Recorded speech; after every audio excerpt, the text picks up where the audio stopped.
How I met Thomas was when I flew to Napa for my 2-day tryout, and there was two or three guys in the kitchen, and I asked for the chef, and they pointed to the guy over in the corner that was mopping the floor. It was a whole different world than what I had just come from at Trotter's. The guy was both firm and gentle at the same time. I don't know how he does that, but he does it extremely well.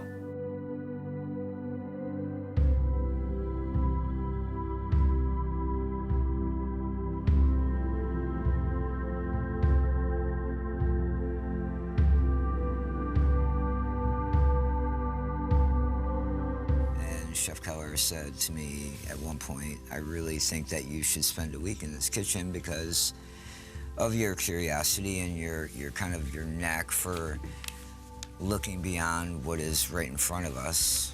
And went there and, go there at the time as a sous chef at the French Laundry, what was considered the best restaurant in the world.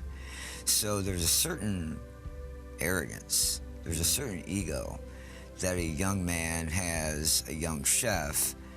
And when I walked into that kitchen outside of Barcelona, everything was new.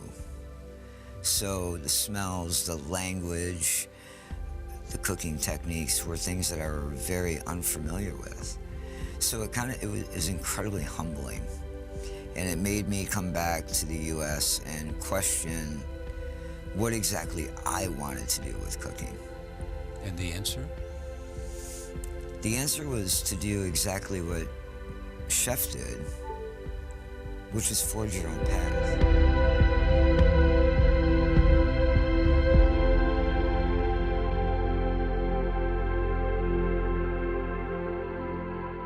Exactly what he wanted. His vision was clear as anything. I wanted it to be different than what anybody else was doing currently in the country. If I'm going to continue Trio's vision of bringing the most exciting food in the country, this was the kid to do it. Chilled English pea soup. Inside the cylinder is English green pea soup, chilled with a cube of eucalyptus sorbet. It's so difficult to finesse the presentation of a soup. How do you do it? We came up with this clear cylinder where you pour the soup in and then you put the garnish in, the eucalyptus ice cube, and then it's dramatic. You lift that collar at the table, the soup comes swooshing out. I got a case of it. Yeah, please. Our stuff that we're gonna need for Sunday. How much fennel was left downstairs after you pulled up today? You can jot it down now. Let's do that now. Is everybody here now? Yeah, sure. Okay, let's start with lunch. John, you got all the orders? I don't know. Razor clams are probably got enough slice. The post-mortem meetings, they're designed obviously to stimulate creativity. It's an important sense of ownership for everyone else on staff. When you're involved at that level, it becomes very personal. Well, yeah, I mean, exactly, it is. So, to think about overnight is this. Maybe we can think about how we can incorporate this.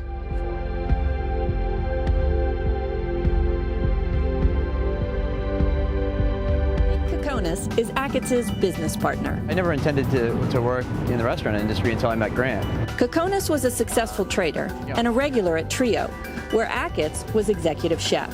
And it's like meeting a great musician or a great artist when they're in their sort of formative, creative period.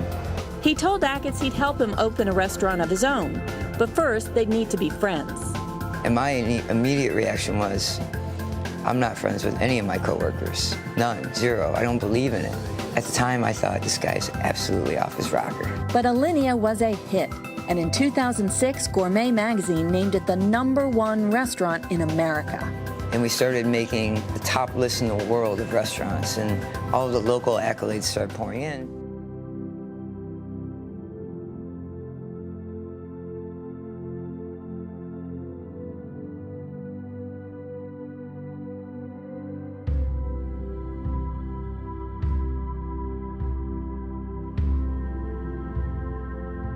Noticed a small white dot on the side of my tongue. And they said, oh, you're young, you just had your first child, you're working 16 hours a day in a high stress environment, eating and swallowing was very difficult, And it became very clear that there was something more sinister going on than just stress. And in the beginning, I was met with a very antiquated approach. There was nothing creative going on. It seemed incredibly barbaric to me.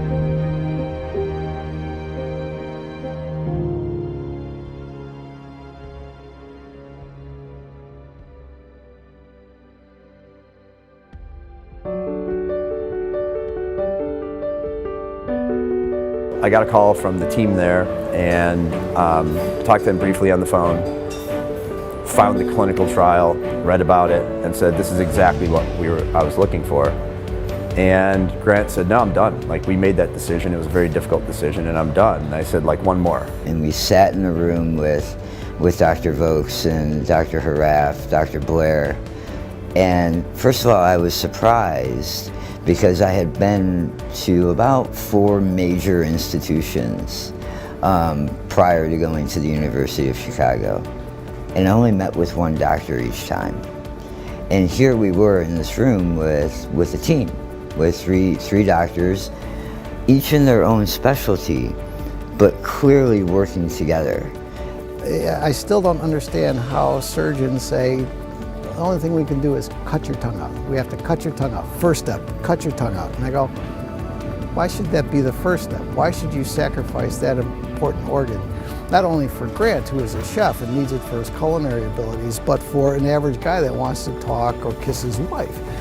And so at no point here do we rule out surgery. We have brilliant surgeons, but it is not what we want to do first.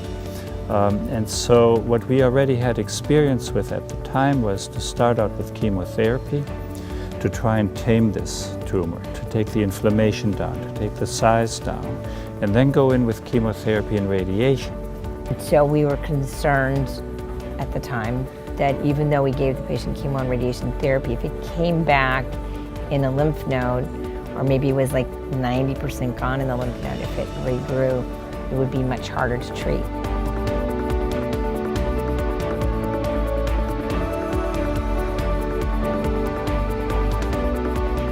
Years and years and years later, it really helped me become a better chef, engendering the spirit of teamwork, allowing us to grow, take wonderful ideas from other members of the team and implement them into our programs.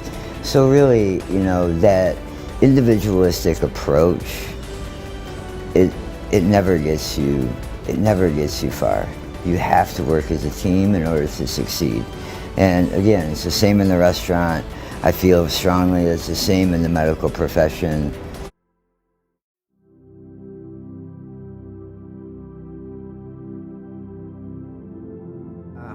In 1996, I started at the French Laundry as a commis, and I was 22 years old, and I was in awe.